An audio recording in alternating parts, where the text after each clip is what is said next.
Stress. Do you have it? I'm a mom of 4. Like many of you, I have stress in my life.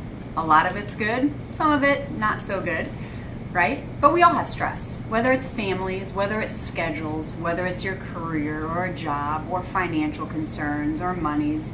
We all have stress. So I'm not asking for your examples of stress.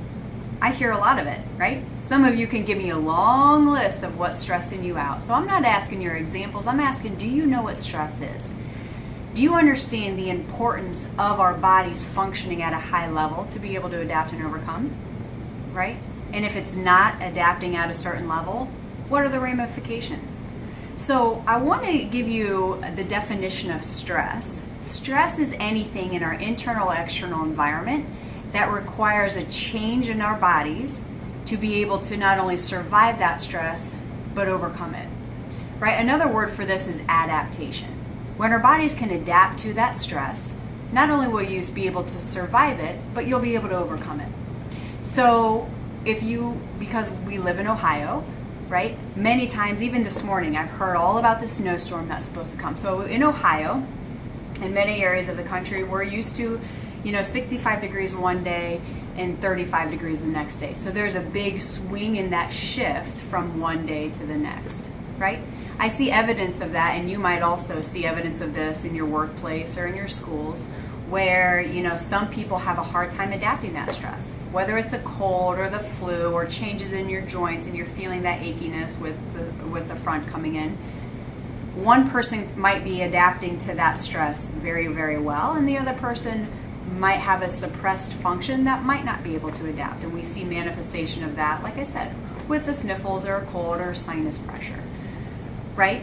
So I want to ask, some examples of stress. Like I said, many of you can give me a whole laundry list of them. But if, let's say, you sat out on your front porch during the snowstorm, not just for a couple minutes, but let's say a couple hours, or 24 hours, or 36 hours, what's going to happen?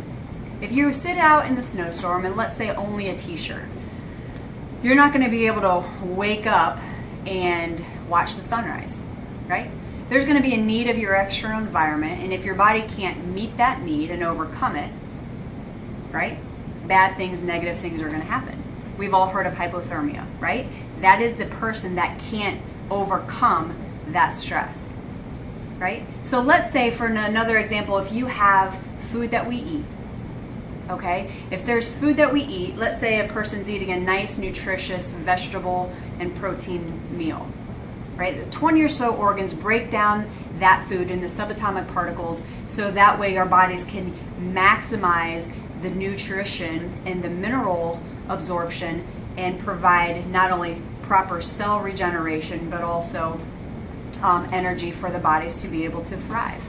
Conversely, if a person eats a junk food meal, our body has to adapt to the chemicals and the toxins in that to be able to make the best of what is given, right? 2 different types of stresses. Good stress, not so good stress, right? According to Gray's Anatomy, it is the purpose of the brain and the nerve system to control and coordinate all the function of all the tissues and all the organs of the body and to adapt them to their environment, right? It's the job of the brain and nerve system to be able to control all the function of all your tissue cells to be able to overcome and thrive and survive in that stressful environment, right? So in the example of a person sitting on the porch, there are sensory nerves in the skin and in the body that tell the brain that there's a need of the body. The brain interprets that need and then sends messages back down. Now we have little motor muscles surrounding the hair follicle that will constrict to decrease heat release. Okay, it'll help keep the heat inside the body. It'll also send, information to the muscles of the arms and to the body to produce a shiver, right? To generate more heat. So unless our body can adapt to that environment, it's going to show signs of stress, okay? And so in order for us to be able to, stress is inevitable, right? We all have it, we can't escape it. So even the negative stress, life happens. But in order for our bodies to not only adapt to that stress, it is absolutely imperative that we have a proper functioning nerve system. So if you want to be able to adapt to the stress that life has, okay, make sure that your central nerve system and your brain is telling every organ and every cell exactly how to function to be able not only to survive that, but also thrive in that environment. So I'm glad you're here, and we're going to continue making great strides in adapting your bodies to the environment that you're in. Have a great week.